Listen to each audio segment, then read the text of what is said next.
ஆண்டவரும் உலக இரட்சகருமாகிய இயேசு கிறிஸ்துவின் இனிய நாமத்தில் யாவருக்கும் மாதத்தின் முதல் நாள் என் அன்பின் வாழ்த்துக்கள். நீ சகலத்தையும் திருப்பிக் கொள்வாய். நீ இழந்தவைகளெல்லாம் உனக்கு திரும்ப கொடுக்கப்படும். நீ வேண்டியபடியெல்லாம் நான் உனக்கு செய்வேன். 1 சாமுவேல் 30:8-18. தாவீது கர்த்தரை நோக்கி, நான் அந்த தண்டை பின்தொடர வேண்டுமா? அதை பிடிப்பேனா என்று கேட்டான். அதற்கு அவர், அதை பின்தொடர், அதை நீ பிடித்து சகலத்தையும் திருப்பிக் கொள்வாய் என்றார்.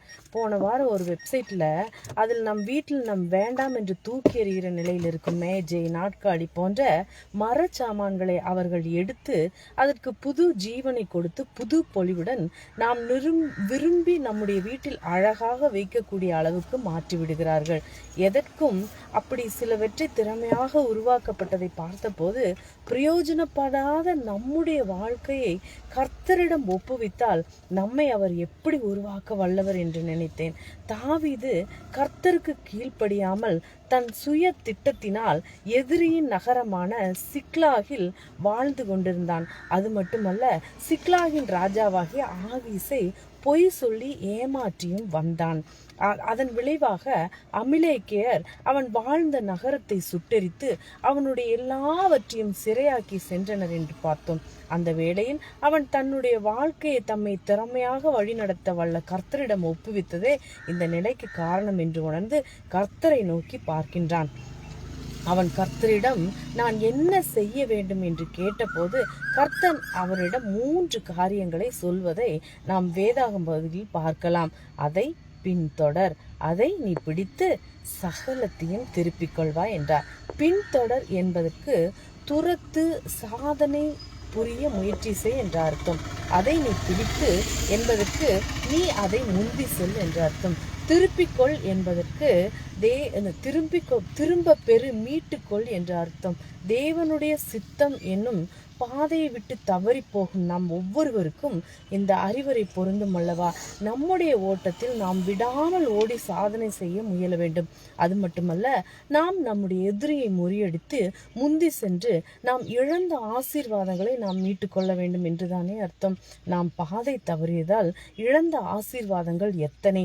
நம்முடைய வாழ்க்கையை நாம் மறுபடியும் சீர் செய்து நம்முடைய ஓட்டத்தை கர்த்தரை நோக்கி ஓட ஆரம்பிக்கும் போது அவர் நமக்குள் புதைந்திருக்கும் வைரங்களை மீட்டெடுப்பார். தாவீது இஸ்ரவேலின் ராஜாங்கத்தை சம்பாதிக்க தன்னால் முடியும் என்று நினைத்தான். கர்த்தரை விட்டுவிட்டு தன் வழியில் செல்ல ஆரம்பித்தான். ஆனால் எந்த குறுக்கு வழியும் கர்த்தருடைய வழி அல்ல என்று புரிந்து கொண்டான். தாவீதை போல கர்த்தரின் வழியை விட்டு அலைந்து திரிந்து கொண்டிருக்கிறாயா? திரும்பவா, உன்னுடைய வாழ்வை உனக்கு மீட்டு தருவார். அவர் அழிந்து கொண்டிருக்கும் உன்னை புதுப்பிப்பார், உருவாக்குவார். வெட்டுக்கிளிகள் அழித்த நாட்களை உனக்கு மீட்டு தருவார். இன்றே வா, கர்த்தர் என் வெளிச்சமும் என் இரட்சிப்புமானார். யாருக்கு பயப்படுவேன்? கர்த்தர் என் ஜீவனின் பலனானார். யாருக்கு அஞ்சுவேன்? என் சத்துருக்களும் என் பகைஞருமாகிய பொல்லாதவர்கள் என் மாம்சத்தை பட்சிக்க என்னை நெருக்குகையில் அவர்களே இடறி விழுந்தார்கள். எனக்கு விரோதமாக ஒரு பாளையம் இறங்கினாலும் என் இருதயம் பயப்படாது. என் மேல் யுத்தம் எழும்பினாலும் இதிலே நான் நம்பிக்கையாயிருப்பேன். கர்த்தரிடத்தில் ஒன்றை நான் கேட்டேன், அதையே நாடுவேன். நான் கர்த்தருடைய மகிமையை பார்க்கும்படியாகவும் அவருடைய ஆலயத்தில் ஆராய்ச்சி செய்யும்படியாகவும் நான் என் ஜீவனுள்ள நாளெல்லாம் கர்த்தருடைய ஆலயத்தில் தங்கியிருப்பதையே நாடுவேன். தீங்கு நாளில் அவர் என்னை தம்முடைய கூடாரத்தில் மறைத்து என்னை தமது கூடார மரவிலே ஒளித்து வைத்து என்னை கண்மலையின் மேல் உயர்த்துவார். இப்பொழுது என் தலை என்னை சுற்றிலும் இருக்கிற என் சத்துருக்களுக்கு மேலாக உயர்த்தப்படும். அது நிமித்தம் அவருடைய கூடாரத்திலே நான் ஆனந்த பலிகளை இட்டு கர்த்தரை பாடி அவரை கீர்த்தம் பண்ணுவேன். கர்த்தாவே, நான் கூப்பிடுகிற சத்தத்தை நீர் கேட்டு எனக்கு இறங்கி எனக்கு மறு உத்தரவு அறிவு செய்யும். என் முகத்தை தேடுங்கள் என்று சொன்னீரே, உம்முடைய முகத்தையே தேடுவேன் கர்த்தாவே என்று என் இருதயம் உம்மிடத்தில் சொல்லிற்று. உமது முகத்தை எனக்கு மறையாதேயும், நீர் கோபத்துடன் உமது அடியேனை விலக்கி போடாதேயும். நீரே எனக்கு சகாயர், என் இரட்சிப்பின் தேவனே, என்னை நெகிழ விடாமலும் என்னை கைவிடாமலும் இரும். என் தகப்பனும் என் தாயும் என்னை கைவிட்டாலும் கர்த்தர் என்னை சேர்த்துக் கொள்வார். கர்த்தாவே, உமது வழியை எனக்கு போதித்து என் எதிராளிகளின் நிமித்தம் செவ்வையான பாதையில் என்னை நடத்தும். என் சத்துருக்களின் இஷ்டத்துக்கு என்னை ஒப்புக்கூடாதையும். பொய் சாட்சிகளும் ஆக்கிரமித்து சீறுகிறவர்களும் எனக்கு விரோதமாய் எழும்பி இருக்கிறார்கள். நானோ ஜீவனுள்ளவர் தேசத்தில் கர்த்தருடைய நன்மையே காண்பேன் என்று விசுவாசியாதிருந்தால் கெட்டு போயிருப்பேன். கர்த்தருக்கு காத்திரு, அவர் உன் இருதயத்தை ஸ்திரப்படுத்துவார். திடமனமாயிருந்து கர்த்தருக்கே காத்திரு. அவர்கள் வெட்கம் அனுபவித்த சகல தேசங்களிலும் அவருக்கு புகழ்ச்சியும் கீர்த்தியும் உண்டாக செய்வேன். செப்பனியா 3:19. பிரியமான பிள்ளைகளே, பலவிதமான போராட்டங்களினாலும் குடும்ப சூழ்நிலைகளினாலும் கடன் பாரத்தினாலும் நீங்கள் வேதனைப்பட்டு வெட்கப்பட்டு கலங்கி காணப்படுகிறீர்களா?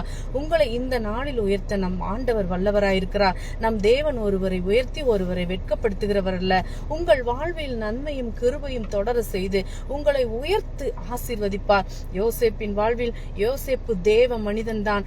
ஆனாலும் அவன் வாழ்வில் எவ்வளவோ வேதனை, அவமானம், சகோதரர்களால் விற்கப்பட்ட போது எவ்வளவு வேதனை, செய்யாத தவறுக்கு தண்டனை பெற்று சிறையில் அடைக்கப்பட்ட போது எவ்வளவு வெட்கம், நிந்தை, அவமானம். ஆனால் யோசேப்பு கர்த்தரை விட்டு விடவில்லை. ஆண்டவரும் அவனோடு கூட இருந்தார். ஏற்ற நேரம் வந்தபோது சிறைச்சாலையில் இருந்து சிங்காசனத்துக்கு உயர்த்தினார். யோசேப்பு வெட்கப்பட்ட அதே இடத்தில் அதே சகோதரர்கள் முன்பாக உயர்த்தப்பட்டான். நான் சிறுமைப்பட்டிருந்த தேசத்தில் தேவன் என்னை பழுக பண்ணினார் என்று சொல்லி இளையவனுக்கு எப்ராயிம் என்று பெயரிட்டான். ஆதியாகமம் 41:52. பிரியமான தெய்வ பிள்ளைகளே, நீங்கள் சோர்ந்து போகாமல் கர்த்தருடைய பிள்ளையாக பரிசுத்தமாக வாழும்போது நிச்சயம் உங்களையும் தேவன் உயர்த்துவார். அன்னாள் வாழ்வில் அன்னாளுக்கு பிள்ளை இல்லாததனால் அவள் சக்களத்தி அவளை ஒவ்வொரு நாளும் துக்கப்படும்படியாக மிகவும் மனமடிவாக்குவாள். அன்னாள் கண்ணீர் விட்டு வேதனையோடு வாழ்ந்து கொண்டிருந்தாள். ஒரு பக்கம் பிள்ளை இல்லையே என்று வேதனை, மறுபக்கம் மனுஷர்களின் அற்பமான நிந்தையான பேச்சு. இப்படிப்பட்ட சூழ்நிலையில் என் நிந்தனையை மாற்ற ஆண்டவர் ஒருவரால் தான் முடியும் என்று அவரிடத்தில் அவளை ஆண்டவரிடத்தில் அவர் விண்ணப்பம் ஜெபம் பண்ணிய போது ஆண்டவர் அவளை ஆசீர்வதித்து ஒரு கற்பத்தின் கனியை தந்து அவள் குடும்பத்தின் நடுவில் உயர்த்தினார். அவள் பிள்ளை சாமுவேலை போல ஒரு தீர்க்கதரிசி அப்புறம் எழும்பவில்லை என்கிற அளவுக்கு அவளை உயர்த்தினாள். என் இருதயம் கர்த்தருக்குள் கலிகூறுது, என் கொம்பு கர்த்தருக்குள் உயர்ந்திருக்கிறது. 1 சாமுவேல் 2:1. இன்றும் உங்கள் வாழ்வில் ஆசீர்வாதம் இல்லாதபடியினால், குறைவுகள் இருப்பதால் மனிதர்கள் உங்களை நிந்திக்கலாம், உங்களை அவமானமாய் பார்க்கலாம். தேவனுடைய பாதத்தை பிடித்துக் கொள்ளுங்கள், ஜெபியுங்கள். தேவன் உங்களுக்கு முன்பாகவே, அவர்களுக்கு கண்களுக்கு முன்பாகவே உயர்த்தி உங்களை ஆசீர்வதிப்பார். நீங்கள் வெட்கப்பட்டு போவதில்லை.